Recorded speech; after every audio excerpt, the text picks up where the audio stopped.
बलोचिस्तान ऊंचे ऊंचे पहाड़ों और सूखे मैदानों की धरती है।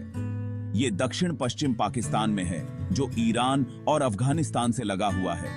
ये इलाका बहुत महत्वपूर्ण है। अरब सागर के साथ इसकी लंबी समुद्री सीमा है। इसी समुद्री सीमा पर ग्वादर बंदरगाह है, जो चीन के बेल्ट एंड रोड इनिशिएटिव का एक अहम हिस्सा है।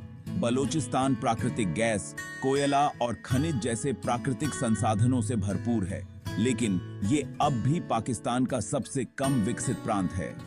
बलोच लोग एक प्राचीन समुदाय हैं, जिनकी अपनी अलग संस्कृति और भाषा है। उनका इतिहास मध्य एशिया और मिडिल ईस्ट से जुड़ा हुआ है। बलोचिस्तान सदियों से सभ्यताओं का संगम रहा है।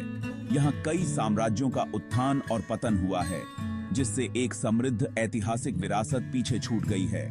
अपने कठोर वातावरण के बावजूद बलोचिस्तान एक साहसी और जुझारू लोगों का घर है।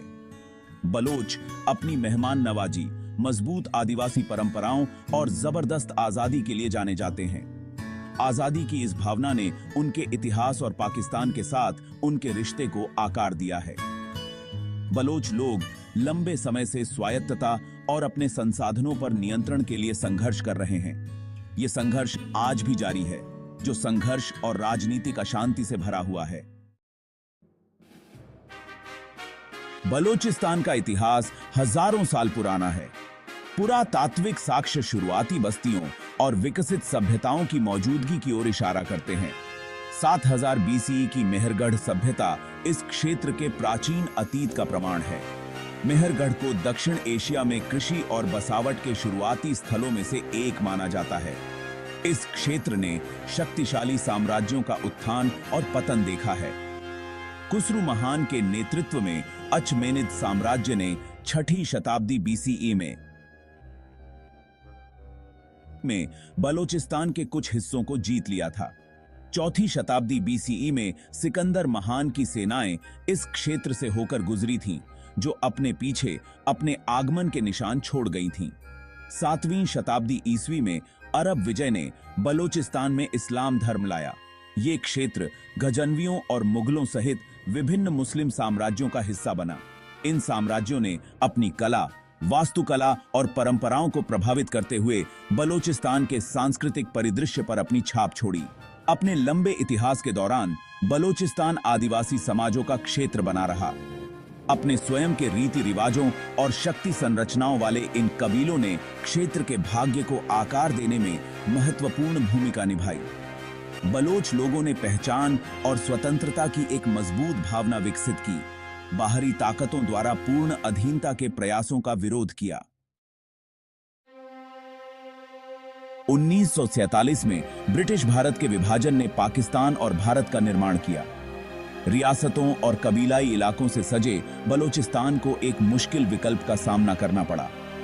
सबसे बड़ी रियासत कलात के खान ने स्वतंत्रता की घोषणा कर दी। हालांकि यह स्वतंत्रता अल्पकालिक थी। 1948 में पाकिस्तान की सेना ने बलोचिस्तान में प्रवेश किया और इस क्षेत्र पर कब्जा कर लिया।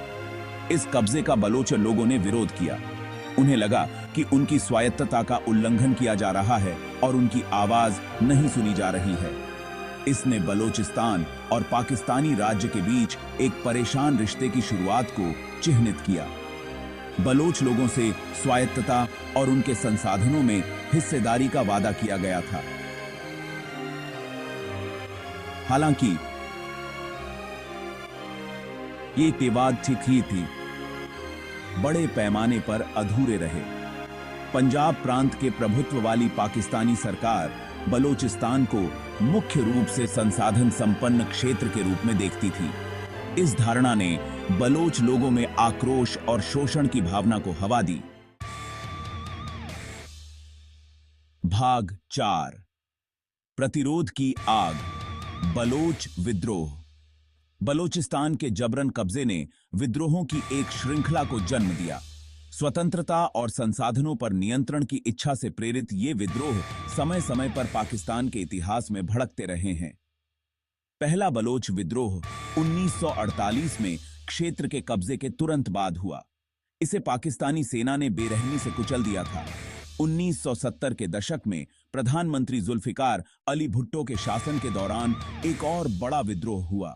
इस विद्रोह को भी कुचल दिया गया, जिससे व्यापक मानवाधिकारों का उल्लंघन हुआ। पाकिस्तानी सेना की सख्त रणनीति ने बलोच लोगों को और अलग थलग कर दिया, जिससे उनकी शिकायत की भावना और गहरी हो गई।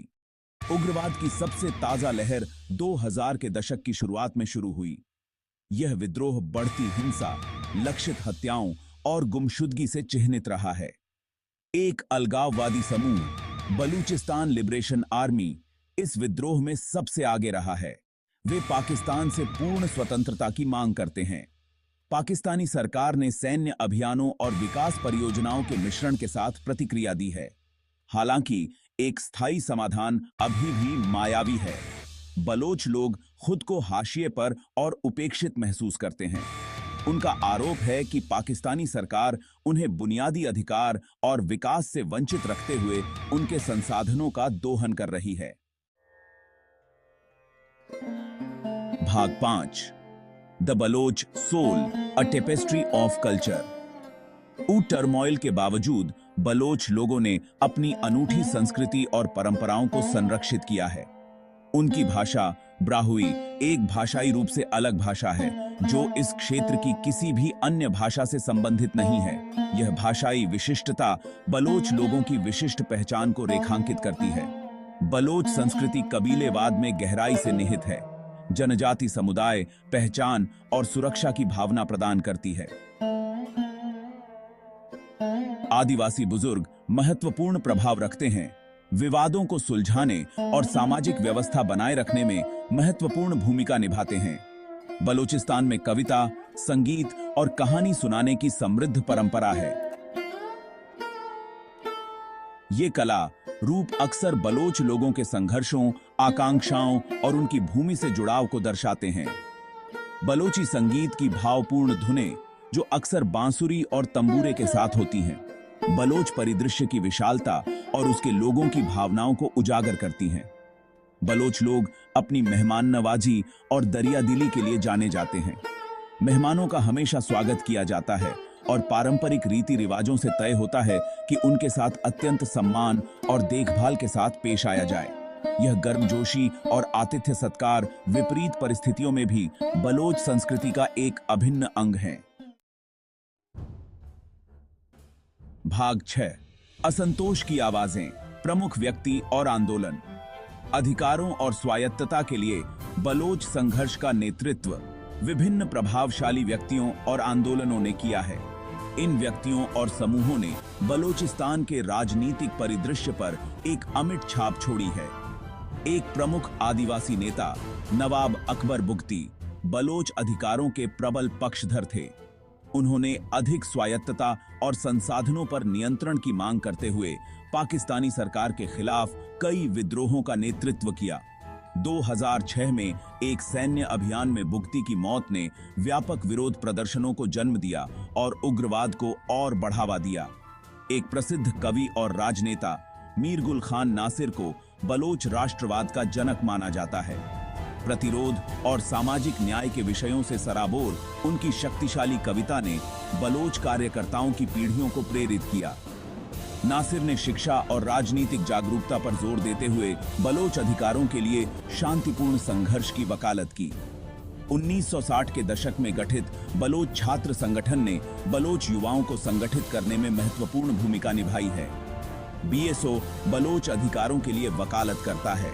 जबरन गुमशुदगी, अतिरिक्त न्यायिक हत्याएं और बलूचिस्तान में विकास की कमी जैसे मुद्दों के बारे में जागरूकता बढ़ाता है। ये हस्तियां और आंदोलन बलोच संघर्ष के बहुआयामी स्वरूप को उजागर करते हैं।